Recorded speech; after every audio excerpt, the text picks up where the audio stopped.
आइए महसूस करिए जिंदगी के ताप को। मैं चमारों की गली तक ले चलूंगा आपको। मैं चमारों की गली तक ले चलूंगा आपको। जय भीम दोस्तों। आज के इस वीडियो में अदम गोंडवी के द्वारा लिखे गए एक कविता को प्रस्तुत करेंगे जिसका शीर्षक है चमारों की गली। तो पूरी कविता देखने के लिए वीडियो के अंत तक बने रहें। हाँ, यदि वीडियो पसंद आती है तो इसे लाइक, सब्सक्राइब और अपने दोस्तों के साथ शेयर जरूर करें। तो चलिए दोस्तों, वीडियो को शुरू करते हैं। अदम गोंडवी जी की कविता को देखने से पहले उनके जीवन परिचय को जानेंगे। अदम गोंडवी का जन्म 22 अक्टूबर 1947 को उत्तर प्रदेश के गोंडा जिले के अट्टा परसपुर गांव में हुआ। उनका मूल नाम रामनाथ सिंह था। काव्यजगत में अदम गोंडवी नाम से प्रसिद्ध हुए। उन्हें हिंदी में दुष्यंत कुमार के बाद दूसरा सबसे लोकप्रिय कविगजलकार माना जाता है। उनकी कविता मनुष्यता की मातृभाषा में निर्धनों, वंचितों, दलितों, श्रमिकों और उत्पीड़न का शिकार स्त्रियों की फरियाद लेकर आती है। इस रूप में वह जनता के कवि होने की हैसियत रखते हैं। उनकी कविताएं समकालीन सामाजिक राजनीतिक समय पर मारक टिप्पणी की सूरत में दखल रखती हैं। व्यंग्य उनका हथियार है और प्रतिरोध उनका तेवर। समकालीन सामाजिक राजनीतिक विडंबना और विद्रूपता पर उनके पास असरदार और यादगार कविताएं हैं। सामाजिक राजनीतिक विमर्श में उनके गजल की पंक्तियां बार बार उद्धृत होती रहती हैं। मसलन यह, आइए महसूस करिए जिंदगी के ताप को। मैं चमारों की गली तक ले चलूंगा आपको। धरती की सतह पर समय से मुठभेड़ और गर्म रोटी की महक उनके 3 कविता गजल संग्रह हैं। 1998 में उन्हें मध्य प्रदेश सरकार ने दुष्यंत कुमार पुरस्कार से सम्मानित किया। हिंदी के साथ ही अवधी में उनके योगदान के लिए उन्हें माटी रत्न सम्मान से नवाजा गया। 18 दिसंबर 2011 को उदर रोग से उनकी मृत्यु हो गई। आइए महसूस करिए जिंदगी के ताप को। मैं चमारों की गली तक ले चलूंगा आपको। जिस गली में भुखमरी की यातना से उबकर मर गई फुलिया बिचारी एक कुएं में डूबकर, है सधी सिर पर बिनौली कंडियों की टोकरी, आ रही है सामने से हर खुआ की छोकरी, चल रही है छंद के आयाम को देती दिशा, मैं इसे कहता हूं सरजू पार की मोनालिसा। कैसी यह भयभीत है हिरनी सी घबराई हुई, लग रही जैसे कली बेला की कुम्हलाई हुई। कल को यह वाचाल थी पर आज कैसी मौन है, जानते हो इसकी खामोशी का कारण कौन है। थे यही सावन के दिन हर खू गया था हाट को, सो रही बूढ़ी ओसारे में बिछाए खाट को। डूबती सूरज की किरणें खेलती थी रेत से, घास का गट्ठर लिए वह आ रही थी खेत से। आ रही थी वह चली खोई हुई जज्बात में, क्या पता उसको कि कोई भेड़िया है घात में। उन्हीं से बेखबर कृष्णा बेखबर राहों में थी, मोड़ पर घूमी तो देखा अजनबी बाहों में थी। चीख निकली भी तो होठों में ही घुट कर रह गई, छटपटाई पहले फिर ढीली पड़ी फिर ढह गई। दिन तो सरजू के कछारों में था कब का ढल गया, वासना की आग में कौमार्य उसका जल गया। और उस दिन ये हवेली हंस रही थी मौज में, होश में आई तो कृष्णा थी पिता की गोद में।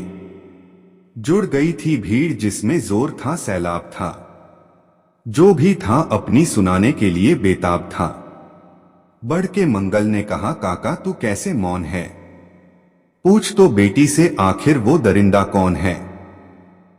कोई हो संघर्ष से हम पाव मोड़ेंगे नहीं, कच्चा खा जाएंगे जिंदा उनको छोड़ेंगे नहीं। कैसे हो सकता है होनी कह के हम टाला करें, और ये दुश्मन बहु बेटी से मुंह काला करें। बोला कृष्णा से बहन सो जा मेरे अनुरोध से, बच नहीं सकता है वो पापी मेरे प्रतिशोध से। पड़ गई इसकी भनक थी ठाकुरों के कान में, वे इकट्ठे हो गए थे सरचंप के दालान में। दृष्टि जिसकी है जमी भाले की लंबी नोक पर, देखिए, सुखराज सिंह बोले हैं खैनी ठोंक कर। क्या कहें सरपंच भाई, क्या जमाना आ गया। कल तलक जो पांव के नीचे था रुतबा पा गया। कहती है सरकार की आपस मिलजुल कर रहो। सुअर के बच्चों को अब कोरी नहीं हरिजन कहो। देखिए ना, यह जो कृष्णा है चमारों के यहां, पड़ गया है सीप का मोती गवारों के यहां। जैसे बरसाती नदी अल्हड़ नशे में चूर है, हाथ न पुट्ठे पे रखने देती है मगरूर है। भेजता भी है नहीं ससुराल इसको हर खुआ, फिर कोई बाहों में इसको भींच ले तो क्या हुआ।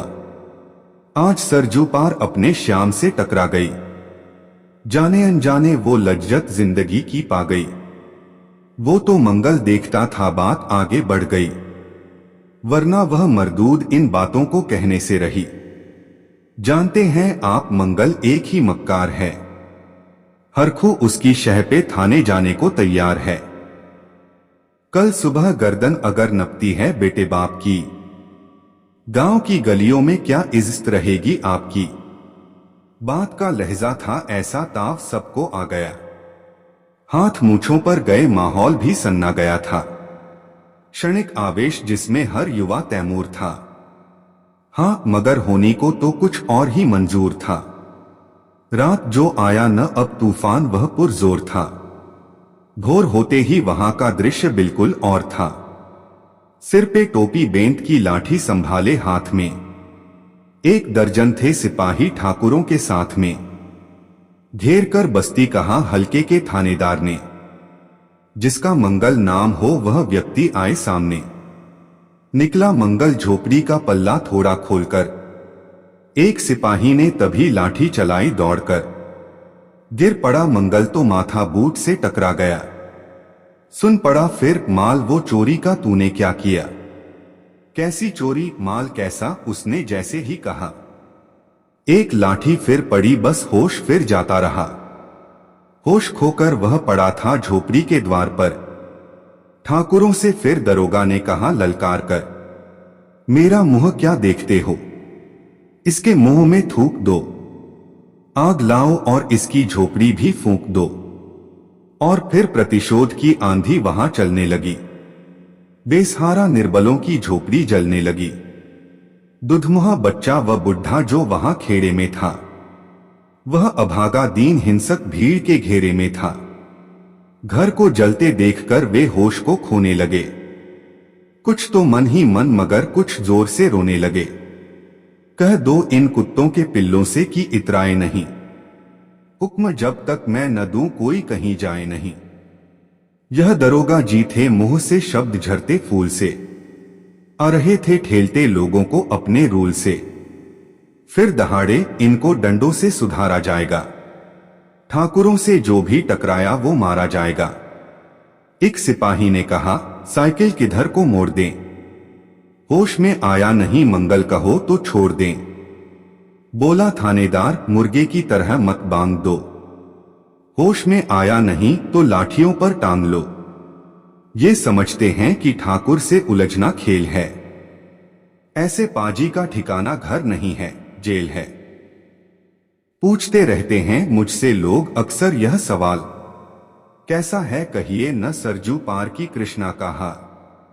उनकी उत्सुकता को शहरी नग्नता के ज्वार को, सड़ रहे जनतंत्र के मक्कार पैरोकार को, धर्म संस्कृति और नैतिकता के ठेकेदार को, प्रांत के मंत्रीगणों को, केंद्र की सरकार को मैं निमंत्रण दे रहा हूं, आए मेरे गांव में।